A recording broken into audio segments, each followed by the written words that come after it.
All right, ready to dive deep. Today, we're going way back to the Indus Valley civilization. One of the world's oldest urban cultures. Imagine, cities thriving thousands of years ago, and they left behind some amazing art, a real window into their world. It's like a time capsule. And whether you're a history buff, a student prepping for those UPSC exams, or just curious about the past, this deep dive is going to be eye-opening. We're going to unlock secrets hidden in sculptures and pottery and seals. It's not just about pretty objects, though. By understanding their art, we can understand their beliefs and their daily lives, their whole society. Think of it like detective work. Art is our evidence. Okay, I'm in. So set the stage for us. We're talking Indus Valley civilization over 4,000 years ago. What made this civilization so important, and where was their home? Imagine a huge area covering parts of modern-day India and Pakistan, major cities like Harappa and Mohenjo-daro. And these cities, get this, had advanced city planning. Grid-like streets, drainage systems, the whole shebang. Wow, ahead of their time. But it wasn't just those two big cities, right? Nope, not at all. It spread way beyond, with important sites in Gujarat, Haryana, and Rajasthan. Each location adds a piece to the puzzle of Indus Valley art. Okay, let's start examining those pieces. I'm fascinated by the stone statues. I read that they're pretty rare, but the ones they did create are really something. You're right, they are. Let's take the red sandstone torso found in Harappa, for example. It's fragmented, sure, but you can still see the artist's skill, capturing the human form in 3D. It's incredible. It's like they brought the stone to life. And what about that soapstone bust of a bearded man? The one they call the priest. Ah, yes. That one's full of detail. He's got the shawl on with a trefoil pattern. That's a three-leaf design. You see it everywhere in their art. And he's sitting in this meditative pose, eyes half closed. You can even see a faint outline of a necklace and an armlet. It's so peaceful. What was his life like, I wonder? What was going through his mind when someone made this? It's like we're glimpsing the soul of someone from thousands of years ago. Exactly. That's the magic of ancient art, connecting us to the past in a way that history books just can't. Speaking of connections, let's move on to the bronze sculptures. These folks were masters of bronze casting, weren't they? Absolutely. They used this technique called the lost wax method. Imagine this. You create a detailed wax model, cover it in clay, heat it to melt the wax out. Now you have a hollow mold, and you pour molten bronze in. It's intricate. Sounds so complex. And they were doing this thousands of years ago. What kind of bronze sculptures did they make? Well, you got to talk about the dancing girl from Mohenjo-daro. She's tiny, only about 4 inches tall, but full of energy. Her pose, her ornaments, it all suggests that dance was really important in their culture. What kind of dance do you think she's doing? Hard to say for sure, but some think it might have been a ritual dance, or maybe even some form of entertainment. The dancing girl is one of those pieces that raises more questions than it answers, which makes it even more fascinating. It's not just human figures in bronze, right? Uh-huh. What about those animal figures? Oh, you're right. Incredibly detailed animal figures, too. Buffaloes, goats, even a copper dog and a bird found at Lothal. We see bronze casting all over the Indus Valley, so it must have been a really important art form. Like we're putting together a picture of their society, piece by piece, through their art. Now, what about terracotta? I've noticed that the terracotta figures seem a bit different from the stone and bronze ones. Good eye. The stone and bronze are often very refined, but the terracotta figures tend to be more simplistic. Was that because terracotta was a more common material, something they used every day? Could be. It was easy to find and work with, so it makes sense that they'd use it for a broader range of stuff, including things that were more practical.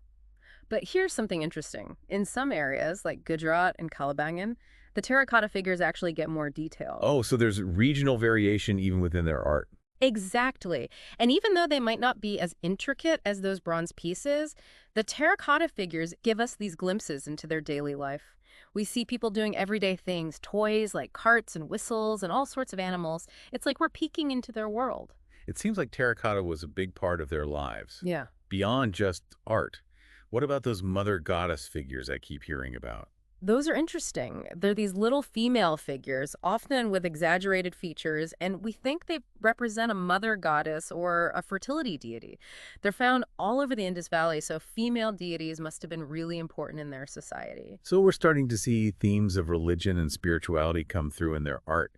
It's amazing how much we can learn about a civilization just by looking at the things they made.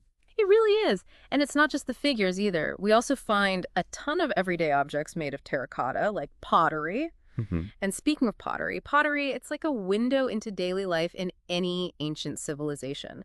And the Indus Valley is no exception. We find tons of it, and it gives us a feel for their practical skills and artistic sense. So imagine, thousands of years ago, you're an archaeologist brushing away dirt and uncovering a perfectly preserved pot. What are you likely to find?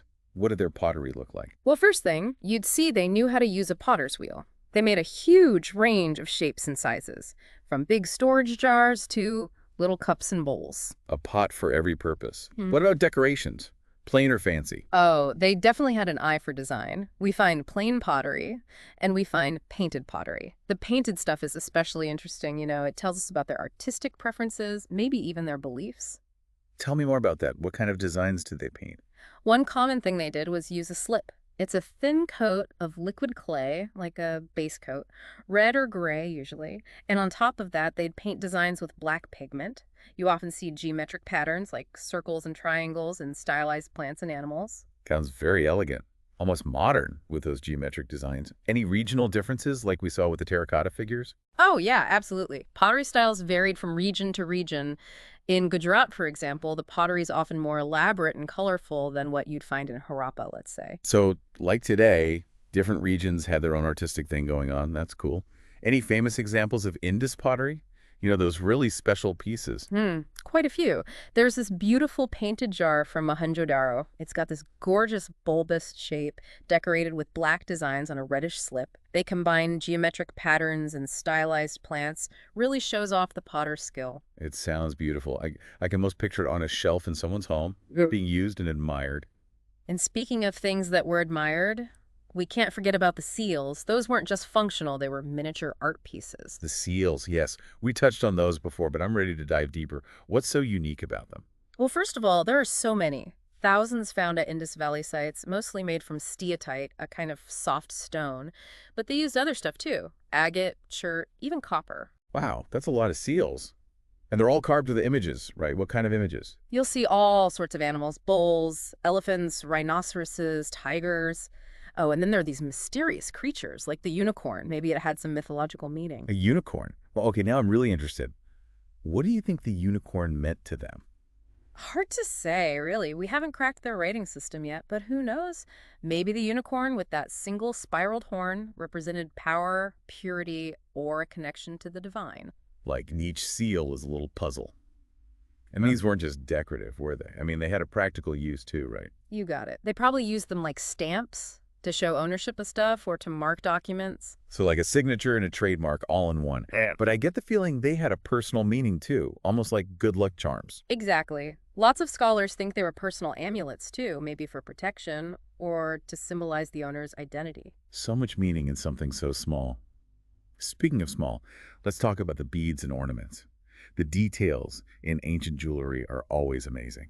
Oh yeah, the Indus people were definitely fashion conscious. They loved to adorn themselves with beads, necklaces, bracelets, the whole 9 yards.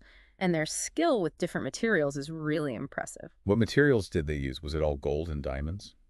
Not quite. They did use precious metals and gems, but they also used things like bone, clay, and shell, and they were experts at making beads. So they weren't just finding beads, they were actually making them. Exactly. They had workshops specifically for making beads, and they used different techniques to make all sorts of shapes, sizes, and colors. Like a whole industry. What can these beads and ornaments tell us about the people who wore them? They give us clues about social structure, trade, and beliefs. For example, some ornaments, like fancy headdresses or girdles, might have been worn by higher status folks. So their bling showed their status, just like in some cultures today. What about differences between men and women? Did they wear different types of jewelry? Seems like it. Certain things, like earrings, anklets, and girdles, seem to have been mostly worn by women, so maybe they had distinct gender roles, and personal adornment was a big part of their identity. So much we can learn just from their jewelry. It makes you think, with all this art, the sculptures, the seals, the pottery, the jewelry, they were a pretty sophisticated and stylish bunch. I agree. And it's not just about looks. It's about their craftsmanship, their connection to nature, their beliefs and rituals. And they were clearly masters of so many materials and techniques: stone, bronze, clay, precious metals, and gems. Tell me about their skills. Well, start with stone carving. They were great with different types of stone, like sandstone and soapstone. They could make those big sculptures like the priest, but also the tiny details on the seals. Amazing. And the bronze casting, that's always mind-blowing. That lost wax method, super advanced for the time, takes real skill to make those molds and cast the bronze. It's crazy when you think they did all this without the tools we have today. I know, right? And it's not just the technical skill, it's the artistry. Look at the dancing girl, the pose, her expression. It's like she's alive. You're right. It's more than just technique, it's art. And their pottery, all the different shapes and decorations, that's impressive too. They were pros with the potter's wheel. They experimented with firing techniques to get different colors and textures. And those painted designs, the patterns, the plants and animals, shows their love for beauty and detail. And the bead making. Those tiny beads, the precision, it's incredible. They were drilling, grinding, polishing, combining different materials to make patterns. Clearly a booming craft industry with workshops for different art forms. It wasn't just making pretty things. It was about expressing their belief, their identity, their connection to the world. We've covered so much, from big sculptures to tiny beads. It's amazing to see the range of art from the Indus Valley civilization. But there's one thing that keeps bugging me: their writing. I still can't read it right. That's right. We've tried for decades, but the Indus script remains a mystery. It's so frustrating. All these inscriptions on their seals, their pottery, even copper tablets, but we don't know what they say. Like a whole library of knowledge locked away. One of the biggest archaeological mysteries out there. Maybe one day we'll find the key to unlock it. New discoveries happen all the time, and technology keeps evolving. That's what's so cool about archaeology. Always something new to discover. But for now, we got to be happy with what we can see and try to piece together their culture. Yeah, it's a pretty amazing puzzle. It's amazing, isn't it? We've learned so much from their art, about their lives, their beliefs, their skills, but there's still so much we don't know. Yeah, every discovery opens up new questions. And that undeciphered writing, that's the biggest mystery of all. It really is. It's like they're sending us messages, but we can't quite read them yet. So exciting and frustrating. But even without the language, we can still appreciate their art. Absolutely. That's what makes ancient art so captivating, connecting with people across time and space, getting a glimpse into their world. So let's put our detective hats on, even without the script. We've talked about all sorts of art, but are there any standout pieces, masterpieces that really capture the essence of the Indus Valley civilization? Oh, so many. But I'd have to mention the Pashupati seal, this tiny seal found at Mohenjo-Daro. It's full of symbolism and it's caused so much debate. The Pashupati seal. Okay, remind me what's so special about it. Okay, so picture this. A central figure sitting cross-legged wearing this horned headdress. And around this figure are four animals: an elephant, a tiger, a rhinoceros, and a buffalo. And then, below the figure, two antelopes. Wow, it's quite an image. But what does it all mean? That's the question, isn't it? Some think it's Pashupati, kind of a proto-Shiva, which links it to early Hinduism. Others say it's a powerful female deity, maybe a mother goddess. So we've got fertility, nature worship. It's all there. One tiny seal and so much to unpack. Religion, gender, it's amazing how art can start these conversations, even after thousands of years. It really is. And speaking of starting conversations, let's talk about the dancing girl. Oh yeah, her. That little bronze statue, so much personality. It's like I can hear the music when I look at her. The artist really captured something special, the way she's posed, her expression. She's standing there, one hand on her hip, bangles on her arm, head tilted, completely lost in the dance. All decked out in jewelry, too. What were those ornaments made of? Probably copper or bronze. She's got bangles, a necklace, a girdle. It shows how important personal adornment was in their culture. Makes you wonder what kind of dance she was doing. A ritual, entertainment, something else entirely. Another mystery. But like so much of Indus art, it makes you think, imagine, connect with the people behind it. And speaking of connecting, we can't forget the pottery. Those folks were so skilled at making beautiful and useful things out of clay. Any pots or jars that stand out to you? Oh, definitely. There's this amazing painted jar, also from Mohenjo-Daro. It's got this lovely curved shape, decorated with black designs on a reddish slip. Tell me about the designs. I want to picture it. Well, it's a mix of geometric patterns and plants. You've got circles, chevrons, wavy lines, and these really delicate floral motifs. Abstract and realistic, all in one. It sounds like something you'd see in a modern art gallery. It just goes to show, even thousands of years ago, people had an eye for beauty. That's so true. And hey, for those of you studying for the UPSC exams, remember this stuff. Art and culture from ancient civilizations, it's all part of the GS1 syllabus, so pay attention. Good reminder.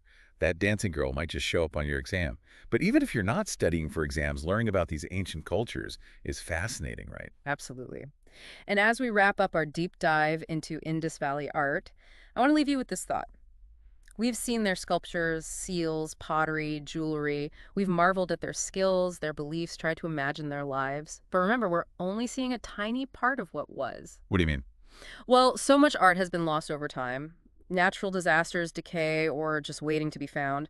What we see in museums, it's just a glimpse. Wow, it really makes you think. All those stories, all that creativity, hidden away. It's humbling, so much more to learn, to discover. And that's the beauty of it, right? It's a journey that never ends. So to our listeners, keep exploring, keep asking questions, and never lose your sense of wonder. Couldn't have said it better myself. Who knows what amazing things are still out there waiting to be found?